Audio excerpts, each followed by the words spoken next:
ஓம் நமோ நாராயணாய. இந்த மந்திரத்தை கேட்பவங்களுக்கே முக்தி அப்படின்னா அதை சொல்லி கொண்டிருப்பவங்களுக்கு எவ்வளவு பயன்கள் கிடைக்கும் அப்படிங்கிறது தான் இந்த ஒரு சிறிய கதை மூலமாக பார்க்கலாம். எப்போதும் கையில் தம்புராவுடன் ஓம் நமோ நாராயணாய அப்படிங்கிற மந்திரத்தை உச்சரித்தபடியே 3 உலகையும் சுற்றி வருவர் சப்த ரிஷிகளில் ஒருவரான நம்ம நாரதர். பக்திக்கு உதாரணமான நாரத முனிவர் ஏன் அந்த மந்திரத்தை எப்போதும் சொல்லிட்டு இருக்கார்? ஒரு நாள் வைகுண்டத்தில் இறைவன் நாராயணன் பாம்பு படுக்கையில் படுத்திருந்தார். அவர் காலுக்கு அருகில் மகாலட்சுமி தாயார் அமர்ந்திருந்தாங்க. அப்போ அங்கே வந்தார் நாரதர். இறைவனே, உன் பக்தர்கள் அனைவரும் உனது பெயரை சொல்லிட்டு இருக்காங்களே, அப்படி என்னதான் இருக்கு உன் பெயரில் அப்படின்னு சொல்லி கேட்டார். உடனே நாராயணன் நாரதரை பார்த்து, நாரதா, அவர்கள் ஏன் என் பெயரை சொல்லி வேண்டிகிட்டு இருக்காங்க அப்படிங்கிறத நான் உனக்கு சொல்கிறத விட நீயே நேரடியாக போய் பார்த்து தெரிஞ்சுக்கோ. நீ நேராக உடனே பூலோகம் போ. அங்கே தென் திசையில் இருக்கிற ஒரு வனத்தில் ஒரு புழு ஒன்று வாழ்ந்துக்கிட்டு இருக்கோம்.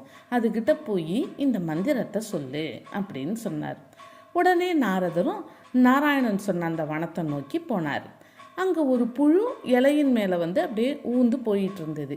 அதை கிட்டக்க போய் நாரதர் அதன்ட்ட ஓம் நமோ நாராயணாய அப்படின்னு சொன்னார். உடனே அந்த புழு விழுந்து செத்து போச்சு. நாரதருக்கு ஒரே குழப்பம். மறுபடியும் நேரம் வைகுண்டம் வந்தார். இறைவா, நான் அந்த புழுவிட்ட போய் உங்கள் பெயரை சொன்னதும் அந்த புழு செத்து போச்சு, இதுதான் உங்கள் பெயரோட மகிமையா அப்படின்னு கேட்டார். அதை கேட்ட நாராயணன் சொன்னார், இல்லை நாரதா, நீ மறுபடியும் பூலோகம் போ. அங்கே ஒரு பசுமாடு ஒரு கன்று ஈன்று கொண்டு இருக்கும். அதுகிட்ட போய் என் பெயரான மந்திரத்தை நீ சொல்லு அப்படின்னார். மறுபடியும் பூலோகம் வந்தார் நாரதர். அங்கே அவர் சொன்னபடியே ஒரு பசுமாடு ஒரு கன்றை ஈன்றுது. நாரதர் உடனே அந்த கன்றின் அருகில் போய் ஓம் நமோ நாராயணாய அப்படின்னு சொன்னார். பிறந்து சில நிமிஷங்கள் தான் வாழ்ந்த அந்த கண்ணுக்குட்டி உடனே கீழே விழுந்து இறந்து போயிடுச்சு. நாரதர் திடுக்கிட்டு போயிட்டார். ஏன்னா ஒரு மனசுக்குள்ள ஒரு பயம் வந்துட்டு, பசுமாட்டை கொல்றதே பெரும்பாவம், அதுலேயும் பிறந்து சில நிமிடங்களே ஆன கண்ணுக்குட்டியை இந்த மந்திரத்தை சொல்லி அதை கொன்னுட்டமே அப்படின்னு நினச்சி வருந்தினார். உடனே நாரதர் அங்கிருந்து மீண்டும் வைகுண்டத்துக்கு போனார். போய், இறைவா, என்ன விளையாட்டு இது? நான் தங்களின் பேச்சை கேட்டு உங்களுடைய மந்திரத்தை சொன்னோன்னே அந்த கண்ணுக்குட்டியும் செத்து போச்சு. மிகப்பெரிய பாவத்தை செஞ்சிட்டேன் நான் அப்படின்னாரு. உடனே நாராயணன் சொன்னார், நாரதா, நீ கவலைப்படாத. மீண்டும் ஒரு முறை நீ பூலோகம் போ. நான் சொல்கிற இடத்துல போய் ஒரு சிறுவன் விளையாண்டுட்டு இருப்பான். அந்த சிறுவன்கிட்ட போய் இந்த மந்திரத்தை சொல்லு அப்படின்னு சொன்னார். நாரதருக்கு ரொம்ப பயமாயிடுச்சு. ஏற்கனவே இருமுறை இறைவன் பேரை சொன்னதுனால அந்த புழுவும் அந்த கண்ணுக்குட்டியும் இறந்து போயிடுச்சு. இப்போ போய் தன்னால் ஒரு சிறுவன் இறந்து போயிடக்கூடாதே அப்படின்னு கவலைப்பட்டார். இறைவன் நாரதரை பார்க்க மனசை திடப்படுத்திக்கிட்டு பூலோகத்துக்கு வந்தார் நாரதர். அங்கே அவர் சொன்ன இடத்துல சிறுவன் பொம்மையை வச்சு விளையாண்டுட்டு இருந்தான். பயத்தோடு அவன் அருகில் போய் ஓம் நமோ நாராயணாய அப்படின்னு சொன்னார். அவ்வளவுதான், அந்த சிறுவனும் இறந்து போயிட்டான். நாரதருக்கு ரொம்ப வருத்தமாக போயிடுச்சு. ஏன் இறைவன் நம்மளை வச்சு 3 உயிர்களை இறக்க செய்துட்டாரே அப்படின்னு சொல்லிட்டு கவலையோடு மீண்டும் வைகுண்டத்துக்கு வந்தார்.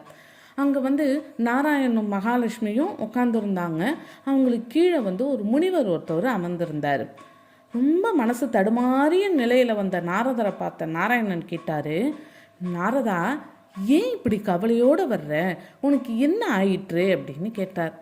நாரதர் அங்கே புதுசாக வந்திருந்த அந்த முனிவரை குழப்பத்தோடு பார்த்தார். பார்த்துட்டே நாராயணன்ட்ட சொன்னார், இறைவா, என்ன சோதனை இது? நான் தங்களிடம் என்ன கேட்டேன்? தங்களுடைய பெயரிலான மந்திரத்தின் சிறப்பை தானே சொல்லுங்கன்னு கேட்டேன். ஆனால் நீங்கள் என்னை பூலோகத்திற்கு போய் என் பெயரிலான மந்திரத்தை சொல்லி பார்க்க சொன்னீங்க. நானும் அதை சொன்னோன்னு அந்த புழு இறந்து போச்சு. அடுத்து பசுவோட கண்ணுக்குட்டி இறந்து போச்சு. அப்புறம் பார்த்தா அந்த இளம் வயது பாலகனும் இறந்து போயிட்டான். உங்கள் பெயரிலான மந்திரத்தை நான் சொன்னவுடன் அந்த உயிர்கள் எல்லாம் இறந்து போயிடுச்சு. அப்போ உங்கள் பெயரிலான அந்த மந்திரம் இவ்வளவு கொடுமையானதாக இருக்குதா, அல்லது நான் உச்சரித்தது தவறா அப்படின்னு சொல்லி கேட்டார். உடனே நாராயணன் நாரதரை பார்த்து சிரிச்சார். சிரிச்சிட்டு, நாரதா, எனக்கு என்னவோ நீ சொல்கிறதுலையும் உண்மை இருக்கும்னு நினைக்கிறேன். ஏன் முன்னாடி அந்த மந்திரத்தை நீ சொல்லி பார்க்கலாம் அப்படின்னு சொன்னார்.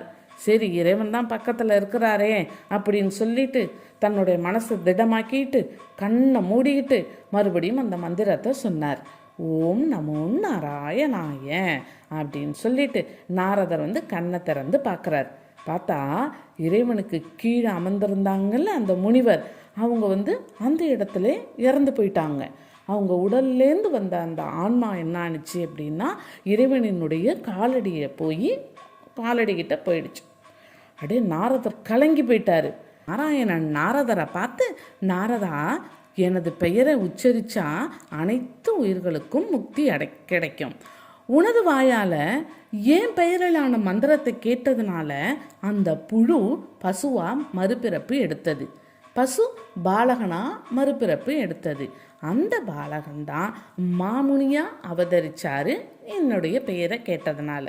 கடைசியா நீ அந்த மந்திரத்தை சொன்னதுனால அந்த மாமுனியும் முக்தி அடைஞ்சிட்டாரு. என் பெயரிலான மந்திரம் அனைவரையும் முக்தி அடைய வைக்கும் அப்படிங்கிறத உணர்த்துறதுக்காகத்தான் நான் உன்னை பயன்படுத்திக்கிட்டேன். அந்த மந்திரத்தை கேட்பவங்களுக்கே முக்தினா அதை சொல்லி கொண்டிருக்கவங்களுக்கு எவ்வளவு பயன்கள் கிடைக்கும் அப்படிங்கிறத நீயே எண்ணிப்பாரு அப்படின்னு சொல்லி சொன்னார். அன்னையிலேருந்து தான் நாரதர் ஓம் நமோ நாராயணாய, ஓம் நமோ நாராயணாய அப்படின்னு உலகம் முழுக்க சுற்றி வர்றார். நாமளும் சொல்லுவோமா? ஓம் நமோ நாராயணாய.